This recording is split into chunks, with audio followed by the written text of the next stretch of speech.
Hello friends, a great welcome to my channel. I know आपके बहुत सारे exams होने वाले हैं, किसी के यूनिवर्सिटी एग्जाम्स, किसी के जेपीएससी एग्जाम, किसी की जेएमआई एग्जाम या और भी कॉम्पिटिटिव एग्जाम्स, ऐसे एग्जाम्स जिनमें आपको कोई ना कोई ऐसे लिखने की ज़रूरत पड़ती है।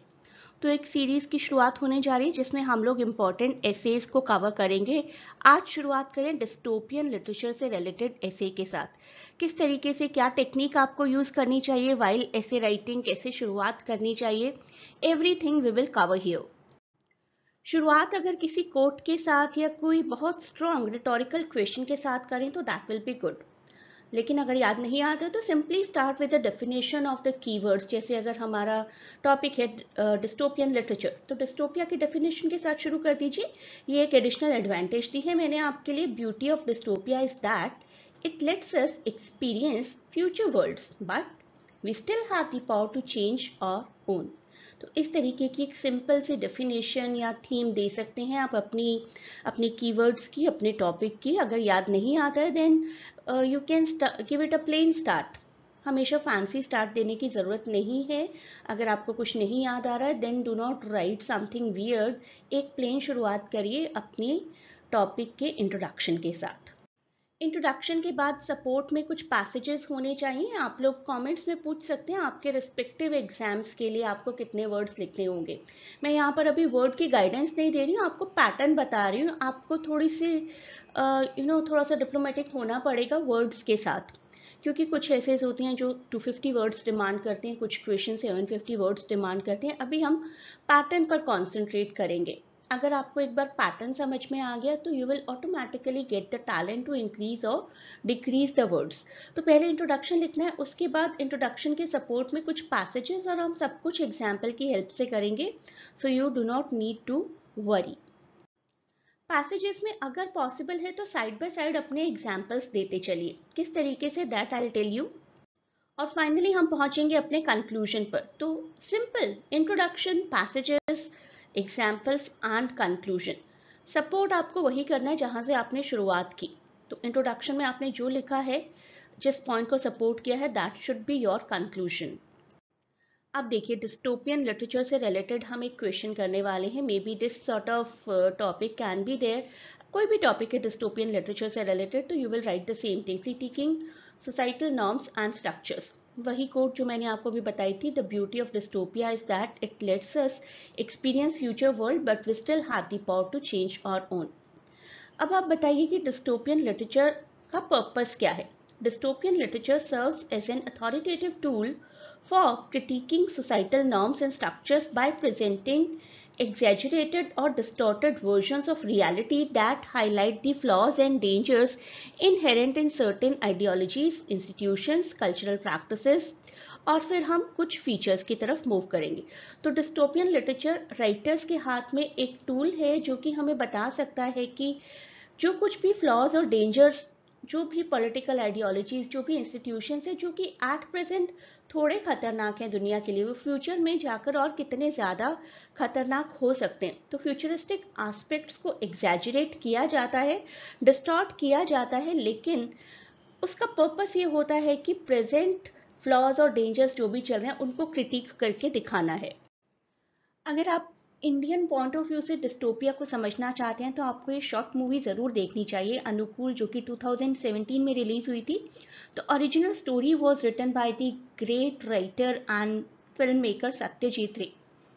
अनुकूल basically challenges our preconceived notions about artificial intelligence and the implications of artificial intelligence on human society। किस हद तक हम अपने आप को मशीन्स पर डिपेंड होने दे सकते हैं, this is the question that this movie raises. Satyajit रे बहुत फार साइटेड थे, अपने टाइम से बहुत आगे का सोच लिया करते थे। तो उन्होंने अपने टाइम में एक ऐसा टाइम दिखाया हमें जो कि आजकल चल रहा है, जब हमारी मशीन्स पर डिपेंडेंसी बहुत ज़्यादा बढ़ गई है। तो थॉट प्रोवोकिंग क्वेश्चंस हैं about the boundaries between man and machine. Must watch movie. अब एक बार डिस्टोपियन लिटरेचर की सभी फीचर्स को आप एक साथ देख लीजिए, फिर इनके बारे में हम जानेंगे। Exaggerated social hierarchies, totalitarianism and authoritarianism, environmental degradation and resource scarcity, dehumanisation and conformity. ये सभी फीचर्स हैं जो कि मेजरली डिस्टोपियन राइटिंग्स में यूज किए जाते हैं। इनको हम एक एक करके समझेंगे। Exaggerated social hierarchies dystopian novel में बहुत बार होती हैं ऐसी सोशल हायरार्कीज, ऐसी पावर्स जो कि अपने आप को प्रिविलेज रखती है, लेकिन कुछ लोगों को जो उनके अंडर होते हैं, जैसे कि हम सब्जेक्ट्स हैं and there is a government, अगर वो गवर्नमेंट बहुत ज़्यादा ऑपरेसिव है, हमें एक्सप्लॉइट कर रही है, तो that exploitation is generally shown in dystopian novels, dystopian writings, exaggerated social hierarchies. Right, उन सभी हायरार्कीज को एग्जैजरेट करके बढ़ा चढ़ा कर दिखाया जाता है, एम्पलीफाई करके दिखाया जाता है, इनइक्वालिटीज को बहुत बढ़ाकर दिखाया जाएगा। डिस्टोपियन ऑथर्स बेसिकली लाइट डालते हैं उन सभी इनइक्वालिटीज पर, उन सभी इनजस्टिसेस पर जो कि प्रैक्टिस की जा रही हैं by some higher social authorities. Right, real world societies किस तरीके की होनी चाहिए उसके लिए हमें प्रॉम्प्ट किया जाता है, लेकिन कह सकते हैं इन अ satirical way, prompting readers to reflect on issues of class, race, gender, wealth disparity। तो इस तरीके के किसी इशू पर लाइट डाली जाती है कि ऐसा आजकल चल रहा है, अगर फ्यूचरिस्टिक टाइम पीरियड भी ऐसा ही बना रहा तो ये सब चीज़ें कितनी ज़्यादा एग्जैजरेट हो सकती। टोटलिटेरियनिज्म एंड अथॉरिटेरियनिज्म 1984 इसका बहुत अच्छा एग्जाम्पल है। 1984 के बारे में अभी हम वीडियो में डिटेल में भी बात करेंगे, पहले समझ लेते हैं। टोटलिटेरियनिज्म, अथॉरिटेरियनिज्म एक ऐसी गवर्नमेंट का मेंशन होना जो कि पूरा कंट्रोल करती है सब पर। पूरा कंट्रोल मीन्स आपकी थॉट प्रोसेस को भी इतना कंट्रोल किया जाता है कि you can not even think of thinking something against the government. 1984 में बहुत अच्छे से ये दिखाया गया है। एक ऑर्गेनाइजेशन है बिग ब्रदर, जिसका मोटो है big brother is watching you. जैसे big boss is watching you, big boss का कॉन्सेप्ट यहीं से आया था।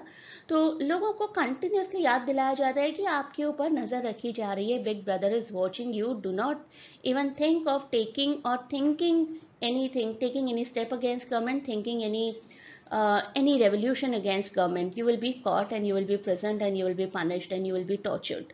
तो इस तरीके की अगर गवर्नमेंट आ जाए जो हमारे थॉट प्रोसेस पर ही रोक लगा दे, तो how will that government be? Totalitarianism and authoritarianism.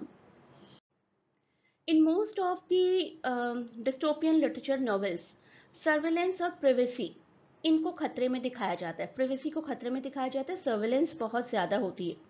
Dystopian world often features pervasive surveillance technologies that invade people's privacy and enable constant monitoring and control।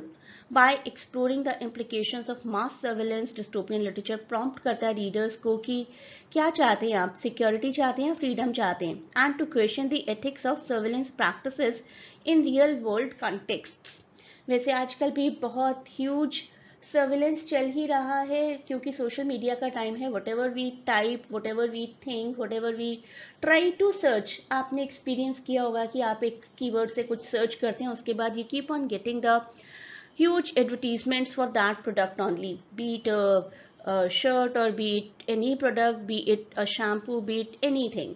कुछ भी आप सर्च करें, प्रॉपर्टी भी सर्च करें तो property videos, property related topics आपको दिखने शुरू हो जाएंगे, वो भी एक तरीके की सर्विलेंस ही है। एनवायरनमेंट कितना डिग्रेड हो सकता है in future, that is generally shown. Resource कितने स्कार्स हो सकते हैं। Many dystopian narratives depict world ravaged by environmental collapse, with pollution, climate change, resource depletion बहुत huge level पर होगा और उसी की वजह से suffering और deprivation होगा। By highlighting the consequences of uncontrolled exploitation of natural resources and unsustainable consumption patterns, dystopian literature attention दिलवाता है हमारी कि environment को हमें संभाल कर रखना है, sustainable development करनी है, ecological crisis को नहीं आने देना है। So it basically addresses the environment concerns। अब देखते हैं डिह्यूमनाइजेशन एंड कन्फॉर्मिटी। जैसा कि नाम से समझ ही आ रहा है, ह्यूमंस को ह्यूमंस ना समझना और सब कुछ फॉलो करने के लिए फोर्स करना, सब कुछ कंफॉर्म करवाना, that is one different feature of dystopian literature. In dystopian novels, dehumanization refers to the process by which individuals or entire societies are stripped of their humanity। उनको याद ही नहीं रखने दिया जाता है कि वो ह्यूमंस भी, उनको रिड्यूस कर दिया जाता है जस्ट लाइक एन ऑब्जेक्ट और एनी इंस्ट्रूमेंट और एनी एनिमल जिनको कि सिर्फ और सिर्फ कंट्रोल किया जा रहा है by the authorities. And conformity, if we say, conformity on the other hand refers to the tendency of individuals within a society to adhere to established norms. जो कुछ भी norms, rules, regulations set किए गए हैं ना, for example again I'll say 1984 the organization led by Big Brother. तो Big Brother ने जो rules set कर दिए वो कर दिए और उसके बियॉन्ड आप नहीं जा सकते. रूल्स एंड एक्सपेक्टेशंस बिल्कुल आपकी गवर्नमेंट की रहेगी और आपको वही बिलीफ, वही डिज़ायर्स, वही आइडेंटिटी फॉलो करनी है जो कि आपको बाय द गवर्नमेंट दी जा रही है. It has to be the expense of your belief, your desire, your identity. Dystopian novels, एक एक करके इंपॉर्टेंट डिस्टोपियन नॉवेल्स को भी समझ लेते हैं. आप अपने हिसाब से एग्जाम्पल्स दे पाएंगे. फ़ारेनहाइट 451 जहाँ पर ऐसी फ्यूचरिस्टिक सोसाइटी दिखाई गई जहाँ बुक्स को बैन कर दिया गया. और fireman is not the normal profession of the fireman. This fireman are hired to burn down the books, जिससे कि लोगों के अंदर इंटेलिजेंस ना जा पाए. People should be fool enough to be confirmed easily. 1953 Fahrenheit 451 Ray Bradbury. Brave New World by Aldous Huxley, considered to be a utopian novel also sometimes, लेकिन often interpreted as a dystopian work due to the depiction of dehumanized and stratified society controlled by technology and social conditioning. तो brave new world में आप पाएंगे कि पूरी तरीके से technology ने ओवरपावर कर दिया है ह्यूमन बींग्स को. Hunger Games 1984, the Handmaid's Tale, ये सब भी बहुत अच्छे एग्जाम्पल्स हैं. हंगर गेम्स 2008 में आया था बाय सुजैन कॉलिंस, जिसमें दिखाया गया है कि एक फ्यूचरिस्टिक वर्ल्ड है जहाँ पर टोटलिटेरियन गवर्नमेंट है, forces children to participate in a televised death match as a form of entertainment and control. 1984 George Orwell के बारे में तो आप सभी जानते हैं, जिसमें भी एक टोटलिटेरियन रिजीम दिखाई गई है in the form of big brother, जो कि सिटीजन्स को बिल्कुल ऑब्जेक्ट की तरह ट्रीट करते हैं. कांस्टेंट सर्विलेंस होती है और उनका खुद का ही प्रोपेगेंडा है और किसी भी तरीके के थॉट्स को भी कंट्रोल किया जाता है. Handmaid's Tale 1985, it is something which portrays a dystopian society called Gilead, जहाँ पर कि फीमेल्स को ऑप्रेस किया जाता है, उनके राइट्स पूरी तरीके से छीन लिए जाते हैं and reduce to reproductive vessel of the ruling elite. सिर्फ रिप्रोडक्शन पर्पस के लिए फीमेल्स को इस्तेमाल किया जाता है हैंडमेड्स टेल में. So overall you can say dystopian literature serves as a mirror that reflects back in the darker aspect of human nature and society. आज भी वही चीजें डार्क हैं. In the future it will become darker and darkest. वही darkest point हमारे readers को दिखाया जाता है, inviting readers to critically examine the world around them. अपने आसपास घूमिए, देखिए क्या क्या गलत चल रहा है. अगर इसको आज नहीं रोका गया तो ऐसी सोसाइटी हो सकती है जैसी कि इन नॉवेल्स में दिखाई गई है. फ़ारेनहाइट जहाँ पर कि नॉवेल्स पर बैन लगा दिया जाएगा. 1984 जहाँ पर आपके ऊपर एक बहुत ही स्ट्रिक्ट सर्विलेंस होगी कि you can not think about anything. I hope ये वीडियो आपके लिए बहुत हेल्पफुल रहा है. अगर आप इंपॉर्टेंट एसेज का PDF चाहते हैं, you can connect with the help of this link. The same link is given in description too, and we will continue the video series. Please do not forget to share and subscribe the channel and provide your valuable feedback.